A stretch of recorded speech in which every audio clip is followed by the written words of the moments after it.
We have major breaking news out of the state of Virginia, and it all comes down to this. On April 22nd, the final 9 gun control bills of Abigail Spanberger's 18-bill package will either go into law or get rejected again by the House. If you recall, and this is extremely important, the Virginia legislature passed 18 gun control bills and then sent them to Abigail Spanberger to sign on April 13th. Abigail Spanberger signed 9 of those bills and made recommendations, sort of requested changes to the other 9. This sends them back to the House, and the House can either accept or request those changes. This is unbelievably important, and this spells the future of the Second Amendment in Virginia. Now, I understand these details can be really boring, but in this video, I'm going to be going through the 9 that were signed and all their details, and the 9 that are still up for debate and what the current versions look like. I need you to understand that the reason Abigail Spanberger has put so many bills in front of us today is to try and make it impossible to report on them and impossible to discuss. They wouldn't pass 18 bills in one legislative session if that wasn't their idea, right? You have assault weapons bans, which everybody knows about. You have the assault weapons carry ban, which most people don't. But then you also have things like HB 40 that turn normal law-abiding gun owners into felons overnight for simple possession with no grandfather clause. That hasn't been reported. And there's a good reason that hasn't been reported. And the reason is that 18 bills were passed. It is not possible to focus on all 18 when they've all been put into law essentially in the span of 1 week. In this video, we're going to be doing just that. If you are new here and would consider it, please do make sure to subscribe. It helps so much more than I think you probably realize. That's what makes these videos do well. That's what gets this information out to other people. So if you haven't already, please do consider subscribing. All right, let's get into it. This website, by the way, is stopspanberger.com if you guys are interested to follow along. Like I said, I know these details are boring, but they are so important. This is what Abigail Spanberger is trying to do to you. Trying to do it to all law-abiding gun owners in the state of Virginia. And it is so important that we understand what we're up against and what's coming down the line. All right, let's start with the one everyone knows about, HB 749. In my opinion, this is the assault weapons ban. In my opinion, this is like maybe the 3rd worst, maybe the 4th worst. This is by no means, in my opinion, the most serious. I'd say probably the mandatory buybacks and HB 40 probably are. But again, this is the one everyone knows about. Basically, in the initial version, it was a 6-category test. Abigail Spanberger kind of refined that to a significantly broader 7-category test. Basically, in the initial version, it banned all guns with a fixed magazine over 10 rounds, semi-automatic center-fire rifles with one of these different features. I'll tell you what the features are in a second, then I'll tell you how she changed them. The feature was, for semi-automatic center-fire rifles, it requires a detachable magazine and only one of these features, which is a pistol grip, which is kind of crazy because why does that increase the lethality of an AR-15 or AK type rifle? A threaded barrel, which essentially bans most firearms on the AR-15 platform. Folding, telescoping, or collapsible stocks. Again, an absolutely ridiculous restriction. You know, a collapsible stock or folding or telescoping stock is a completely normal feature for a firearm to have. Second hand grip or protruding grip below the action, and a grenade or flare launcher. They always throw this sort of thing in, like a grenade launcher, just to kind of throw some red meat out to the anti-gunners who believe that that's what we're doing, right? We're all walking around with grenade launchers and blowing stuff up, right? That's just kind of red meat for the base. For the 3rd category, it's a semi-automatic centerfire pistol. This part's kind of remain unchanged. I'll give you a little bit of an asterisk in a second, but essentially, all guns with a second pistol grip, which is actually a relatively rare feature, a magazine attaching outside the pistol grip, barrel shroud, threaded barrel, buffer tube, or stabilizing brace, or any characteristic of like kind. As a reminder, for the pistol, it is a two-function test, so you need 2 of these.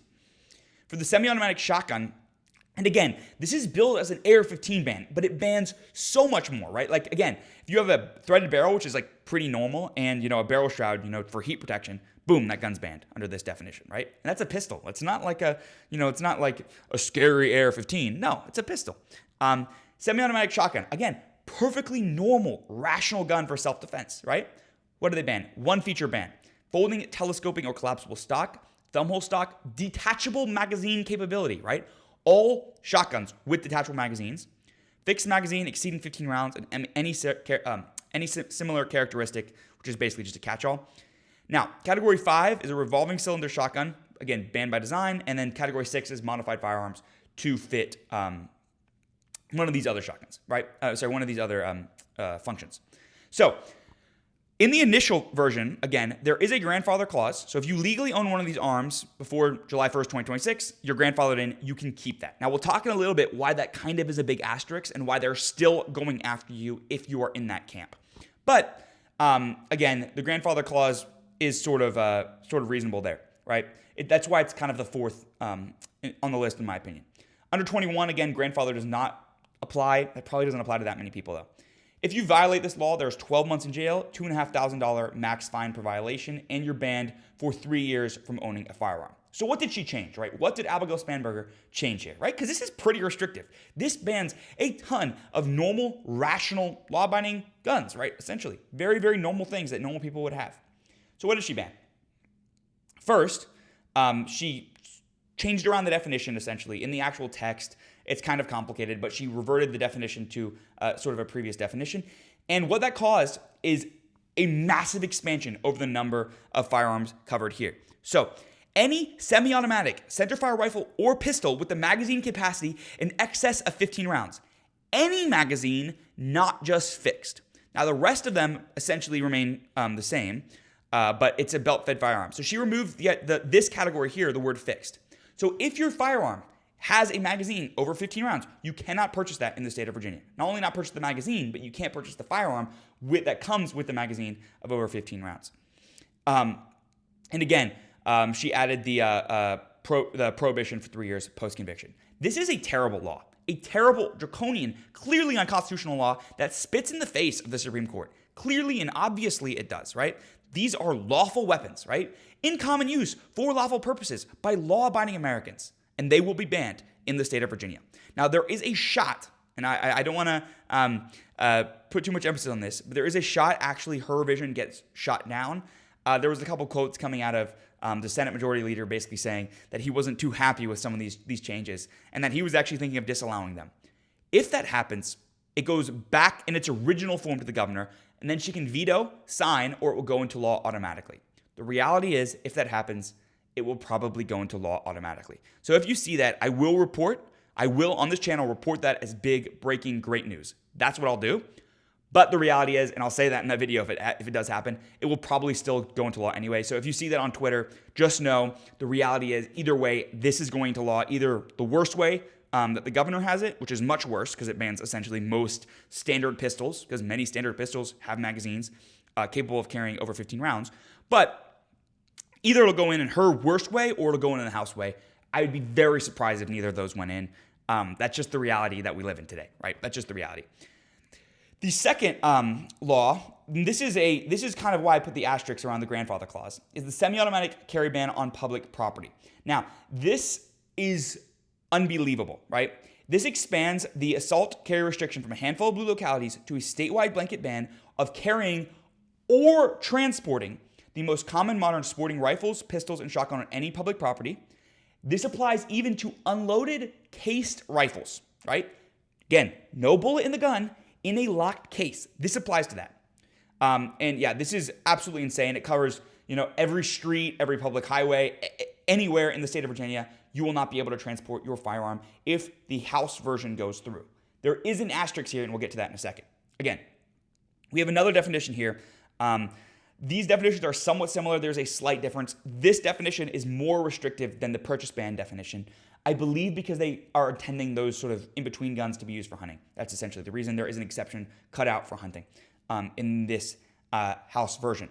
So this defines the prohibited location as any public street, road, alley, or sidewalk, any public right-of-way, any public park, or any place of whatever nature that is open to the public. There is in the House version a small carve-out for certain hunting localities. But this is essentially anywhere outside of private property, right?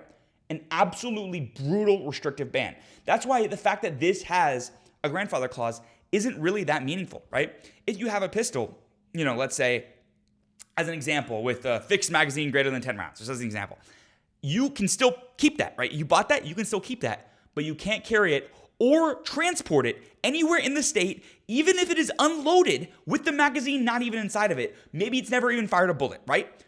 It's just a piece of metal. It's an inert piece of metal, and you will not be able to transport it anywhere in the state. And so, is it really a grandfather clause? No. The answer is it really isn't. The reason they didn't put a grandfather clause in the assault weapons ban is just because, or sorry, the reason they did put a grandfather clause in the assault weapons ban is because it would just be so heinous, so unbelievable. They couldn't really get away with that politically. But the reality is that's essentially what they've done here, right? Essentially. So yeah, really, really terrible stuff. Now, her changes are actually good in a way. So her changes keep the statewide scope, right? She essentially submitted her own version of the bill. So it's like a substitution by her kind of rewriting the entire bill. It's a complete rewrite. So it does expand it and also removes the CHP exemption. What she did do is keep loaded in the statute. So it's carrying loaded firearms in public areas prohibited. Now, that's a big deal.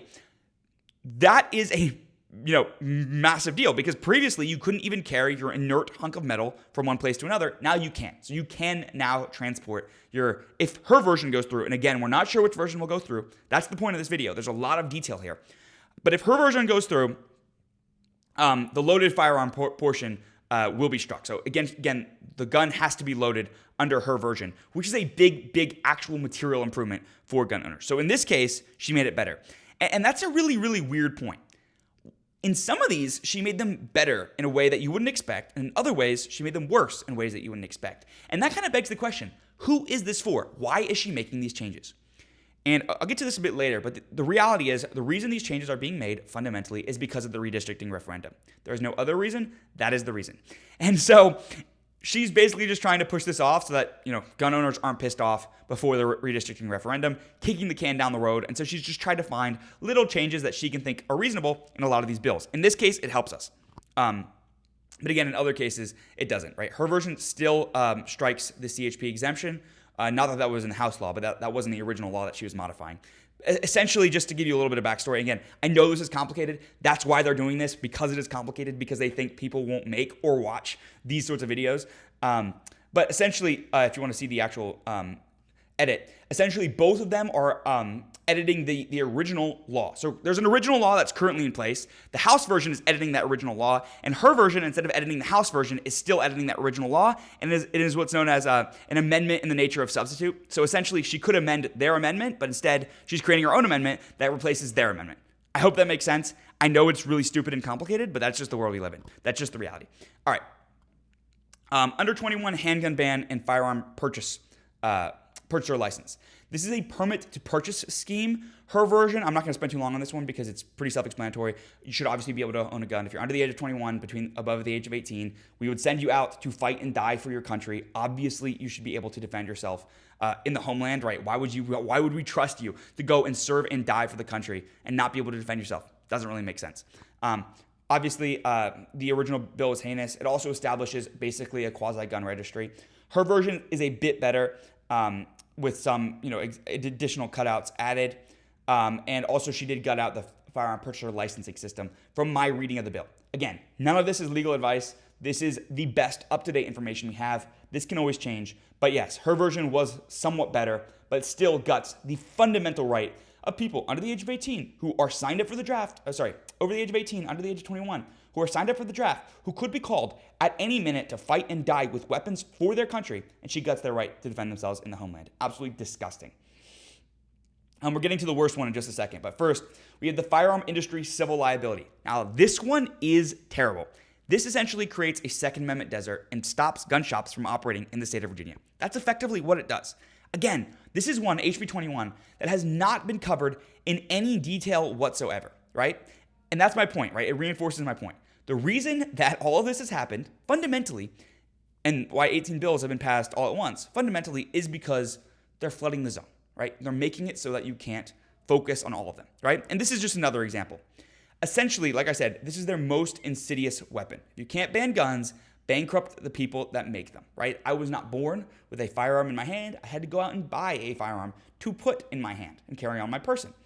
This massively expands the liability that gun manufacturers have over the misuse of their product, right? Essentially, it establishes what's known as the reasonable controls mandate. And that means every firearm industry member, which basically is not limited at all. It's anyone engaged in the sale, manufacturing, distribution, importation, or marketing of a firearm-related product, very broad. Anyone who's in that zone needs to establish and implement reasonable controls, right? does not define what specific things are reasonable, but they have to establish reasonable controls to prevent sales to straw purchasers, to prevent loss or theft. So if you're one of these people, your guns are stolen, you are the one in trouble. To ensure full compliance with all state and federal law, reasonable. Prevent auto steer installations, which is already illegal federally, right? If someone buys a Glock from you, they install a Glock switch, which is what an auto steer is. You're the one in trouble. You're the one who has to pay. And no Virginia Consumer Protection Act's violation, which is reasonable. Now, basically anyone can sue. So the Attorney General can sue, the local prosecutors can sue, and any private citizen can sue. And so what you're going to see is you are going to see a massive wave of lawsuits on every FFL, every gun manufacturer, every member of the firearms industry that exists inside the state of Virginia. You are going to see a massive wave of lawsuits. And the federal government has already stopped this from happening, right? That's what PLACA, if you've ever heard the term PLACA, that's what PLACA is. It specifically stops this from happening. And they basically just said, we don't care, we're overriding it. And honestly, that's what you get. All right, the next bill, which is the least excusable bill in my opinion, this one is disgusting, is HB 40. This is the ghost gun and unserialized firearm ban. This is so much worse than I think almost anyone realizes. Essentially, this turns normal law-abiding gun owners into felons for simply possessing a firearm that they bought legally in the state of Virginia. I know that sounds like an exaggeration. I've seen the comments, right? People have said, no, this is not true. It is 100% true. You can read the bill. It is 100% true. I'm not lying. I'm not making anything up. This is the reality, right? There is no grandfather clause here, and I cannot imagine what it would take for someone to think this is acceptable, right? You are taking someone who has now purchased legally a firearm, let's say today, and just for possessing that firearm, right? Maybe they don't need to shoot it. They just put it in a gun safe, right? They leave it in a gun safe for a year, whatever. That person is now a felon under Virginia law when this goes into effect. All right. Americans have been building, again, this is my website, so obviously I agree with it, but Americans have been building their own firearms since before this country existed. It's how the revolution was fought, right? Back in the day, you didn't have Smith & Wesson. Well, you did back in the day, but really far back in the day, you didn't have Smith & Wesson, right? Someone from your town had to just build a firearm and you would buy it, right? That's how stuff worked. There was no serialization. This turns, again, every founding father into a felon. This essentially has two parts to it. The first part is the plastic non-detectable firearm component. This will affect a much smaller percentage of people. Essentially, it broadens the language, so any plastic firearm containing less than 3.7 ounces of electromagnetically detectable material that doesn't generate an X-ray image is banned, and any non-detectable firearm that, after the removal of all parts other than a major component, not well defined, is not detectable by a screening device at airports, government buildings, schools, and correctional facilities. If you possess one of these guns, which currently in some capacity is legal, if you possess one of these guns after this law goes into effect, you are a felon. Not like on the second offense, not for manufacturing, for possession of a firearm that was previously legal, you will now be a felon and disarmed for the rest of your life for possessing a gun that you bought legally. Disgusting, terrible. There's another really serious part to this, which is that what, you want me to remove all parts other than a major component from my firearm and then take it through a screening device at an airport to see if it goes off? There's no way to verify that your gun, if it's on the fringe, if it's a DIY gun on the fringe, there's no way to verify that your gun won't get caught under this. There's no way to verify that. Absolutely disgusting, unbelievable piece of legislation. I think this is so inexcusable. When you think about it, someone's undertaken a legal activity that was legal and they could consult a lawyer and they were told it was legal at the time. Now, for not doing anything else, now you are retroactively, essentially, making that person a criminal and ruining their life. The point of this is the same as all of these. Abigail Spanberger does not hate guns. She hates gun owners and what they represent. And this is the clearest indication of that, right? There's no clearer way of putting that than this law. The ghost gun ban, this is probably going to collect a lot more people. Essentially, it makes it illegal for you to have a gun that isn't serialized, right? Just any ghost gun, an 80% lower kit, that kind of thing, right? For this, the first offense is a Class 1 misdemeanor. Again, this is simple possession. And with no grandfather clause, again, no grandfather clause here too, but again, Class 1 misdemeanor, not as serious as a Class 5 felony. If you possess another one, right, on the second occasion, it is a Class 4 felony with a minimum prison sentence of 2 years and up to 10 years. And if you're in certain jurisdictions in Virginia, you're going to be on the upper end of this.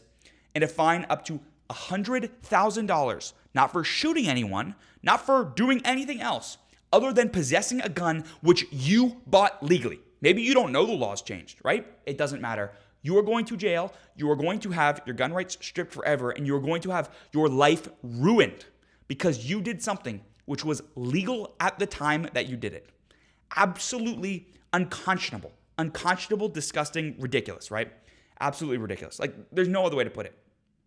I'm going to fly through these next ones, not because they're not important, just because they're less significant, just being truthful, less significant than some of the other ones. And I know, again, I'm very conscious of, trying to get through this quickly and, speaking quickly. So this is the intimate partner firearm ban expansion. Essentially, it's about, closing the boyfriend loophole.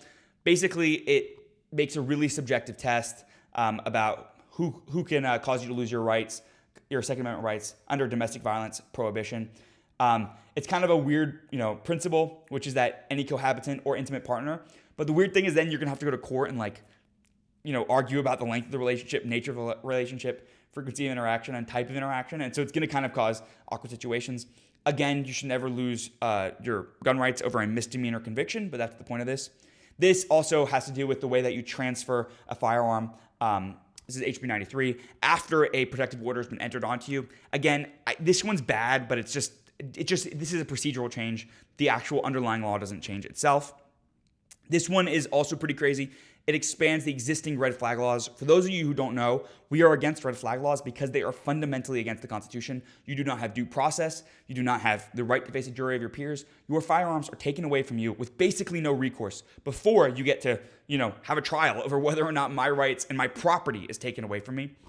This is a massive expansion of these sorts of laws. It goes from having only 2 classes of people, right? The attorney general and a law enforcement officer, to having 18 classes of people being able to just petition the government and say, take away his gun rights now. And the reality is, anti-gun jurisdictions will more or less comply, right? You have really weird ones like doctor of osteopathy. Why do they get a say on, my Second Amendment rights? And you also, of course, have intimate partner. So you break up with your girlfriend, she can have your gun rights taken away. Like that, right? Again, people are going to get caught up in this very obviously, right? Very, very obviously. This is really bad, but it kind of already exists in the state of Virginia, and this is just an expansion of it. Again, really, really bad. Massive expansion, but it's kind of the same underlying infrastructure. I imagine the Supreme Court will take a case on this in the next 5 to 10 years because it's just such an obvious violation of the Second Amendment. Mandatory firearm storage. We're getting to some crazier ones later, which we'll get to, but this is a really weird one, and the governor actually amended this, strangely. So basically, she did 2 things to it. So basically, if you own a firearm in a residence where there's either a minor, so like your kids, or a prohibited person, that's going to be less common. You have to keep your firearm and ammunition in a locked container, cabinet, or compartment that's inaccessible to minors or prohibited persons. So if your kids are there, you can't store your gun, let's say, in your nightstand, right? That would be a crime. Now, the initial law here made it a class 4 misdemeanor, which is just a $250 fine. And I predicted in my original video on this, you can watch it, it was an hour long, but you can watch it, that this would get raised pretty quickly. And Spanberger did just that. So she raises it to a class 2 misdemeanor, up to 6 months in jail and a $1,000 fine. Remember when I said a ratchet penalty? They didn't even wait 1 session. Exactly, I said it. But she also added another form of compliant storage, which is a gun lock. So negative and positive here, certainly. For HB 909, this one also was a good amendment by the governor. Not that the last one was good, but she's done some other good ones. She amends it so that this only applies when the building or part thereof is being used for election purposes. So this basically creates a massive number of gun-free zones. There still are problems here. So for instance, ballot drop-off boxes in HB 909 are considered gun-free zones with a 100-foot radius around them. Now, the problem is they're just put on a street. So let's say you live there and you're walking your dog through that zone, which you would be, right? Very reasonably. You are in violation of this law and could go to jail, for up to 12 months and a $2,500 fine. So again, it's better the way she changed it. This law is still completely unacceptable, right? A ballot drop-off box, maybe it's on my drive to work and I don't know that my ballot drop-off box is right there. Because why would I know that, right? Or the local results certification site. I don't know where those are. I have no idea, right? The registrar's office during in-person absentee voting, right? I have no idea where the registrar's office is. Maybe I live or work right next to there, right? Again, I'm allowed to contain it on my domicile, but I'll walk through that gun-free zone, right? That 100-foot radius, and then I'll be a criminal. Again, the point of this is to catch out as many gun owners as possible. Her amendment is good, but it's just tinkering around the edges. Campus carry, HB 626, which is one of my personal bugbears. Essentially, it disarms every single person on a campus. So if you're a dad picking your son up from a dorm, as an example, sorry, you are a criminal for doing that. If you are a professor that works in one of these school buildings, right, every day he works in one of these school buildings, you are disarmed. This is really, really terrible and will lead to people dying and causing, mass shootings, which are preventable. If someone, a good guy with a gun has a firearm, it will lead to those being more deadly, unfortunately. That's just the reality. The mental health hospital's weapons ban is a weird one. It's kind of a really specific one. Basically, it turns mental health hospitals into gun-free zones. Now, again, this is not saying the patients in them who have been adjudicated and are confined to the mental health hospital because they are a danger to themselves or others. This is not, modifying their ability to own guns. They already couldn't.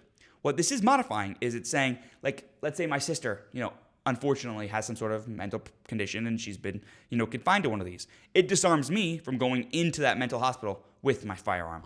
The changes, again, are kind of weird. So it changes it so that armed security guards are not exempt, even if they're employed by the hospital themselves. And this is kind of weird. So it basically stops there being armed security guards in a mental health hospital, which I don't really get. Like, it's just a strange change that she decided to make. And it's just like a odd, bizarre decision, right? Her change was to stop these mental health hospitals from posting armed security guards outside essentially inside the front door, right? Crazy change, especially because now these are verifiable kill zones. Like, if you go here, there will not be an armed security guard because it is illegal for him to be there, whether or not the hospital themselves have said that it's acceptable, right? She removed the hospital employee authorization and removed the armed security guard exemption, both of those. She also removed the emergency custody and voluntary detention exemption. And this is weird. So let's say I'm lawfully carrying my firearm around and I have some problem that requires me to be sent to one of these hospitals, right? And this will happen to people. Previously, under the original version of the law, I would be exempt because maybe I'm not even conscious, right? And I've been transported involuntarily because I'm not conscious to one of these hospitals. That removes the exemption from me being a criminal for going on that property. Now, that's really, really weird, right? Because I didn't choose to go on there, and they are the ones taking me, and the fact that I had a gun on me was legal at the time that I put the gun on me, right? And this is now making me a criminal for being transported against my will to these hospitals. Doesn't make any sense. Again, she hates gun owners, not guns. Visible handgun in a vehicle penalty. This one's been signed. It is a $500 civil penalty.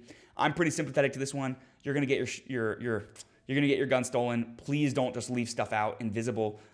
Invisibility, whether that's a laptop, a firearm, a backpack. Just put it in the trunk of your car. Be safe. It's a dangerous world out there. SB 151, again, trying to move quickly for you guys. Concealed carry reciprocity gutted. This essentially destroys the current concealed carry reciprocity system in the state of Virginia. Basically, all states will no longer have automatic concealed carry reciprocity with Virginia the way it worked before.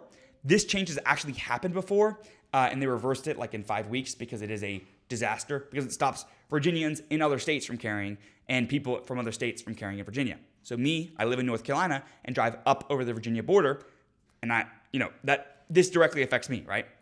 The problem with this is, again, it's kind of insane. We need nationwide concealed carry reciprocity, and it puts it completely in the hands of the Democratic Attorney General to decide which states are acceptable and which ones aren't. And the rule is it just has to be substantially similar regime to Virginia, and that is not defined anywhere. Absolutely ridiculous. CHP training overhaul. This one's not that bad, but the kind of purpose behind it was pretty evil. Essentially, it deliberately strikes the NRA and USCCA by name for Virginia's sort of CHP course list. So it stops the NRA and USCCA from offering their current version of their courses for CHP purposes. So again, this is like kind of a weird one because they were deliberately targeting both those organizations by name, but is it going to make that big of a deal? No, it's not. This is not going to affect that many people. So I put this kind of towards the bottom of how bad things are. Now we get to an extremely damaging one. HB 702, mandatory buyback confiscation blueprint. Essentially, and Governor Spanberger's amendment was just completely dystopian. Essentially, this requires every single law enforcement agency in Virginia, every county police, city police, town police, and sheriff's office to build, staff, and operate a permanent firearms surrender property by January 1st, 2028. This requires, it makes it mandatory for every single law enforcement agency to open and maintain a gun buyback program. Why is this so damaging, right? You might say, this is optional on the citizens, which it is. The reason this is so damaging, I think, should be clear. The only reason you would do this is because eventually you want to do what I call the big take, right? Eventually, you are going to want to take everyone's guns by force. And this sets up the infrastructure for that. And Governor Spanberger's amendment is just ridiculous. Her only amendment, is clarifying that the program exists to provide Virginians who choose to safely return a firearm with a safe process. You could just sell it, right? Like that's an option too. You could just sell it. But yeah, this is absolutely draconian and disgusting. It basically lets criminals who steal firearms get money for them for free, right? Because the evidence is not admissible in court for the sale. Just absolutely ridiculous. I think in the end, if Virginia gets there, this is going to be the one that proves the most damaging long term. All right, now we're down to the last two. These are both less significant laws. The hate crime firearm ban, essentially it makes misdemeanors be able to disarm you. Similar point to the domestic violence one previously. The governor's version lets you petition the court after a 3-year period for the restoration of your rights. This will affect a lot of people. Probably this will get struck down eventually because you're disarming people for misdemeanors. The last one, which is really, really smart, HB 969. The governor's version doesn't change it that much. Essentially, this directs public funds essentially to anti-gun organizations. It creates like a public work group to develop policy for establishing a Virginia Gun Violence Prevention Center. What this does is it uses state funds to come up with more legislation to take away your rights. I think I've shown, when you look at the totality of these bills, they are disgusting, draconian, but they do have a purpose and a vision. Abigail Spanberger does not hate guns. She hates gun owners. And she has created a system to, in the next couple of years, essentially disarm all of Virginia. She's attempted to turn Virginia into a Second Amendment desert, right? Take away the ability for people to buy normal, lawful, reasonable firearms like AR-15s and many types of pistols.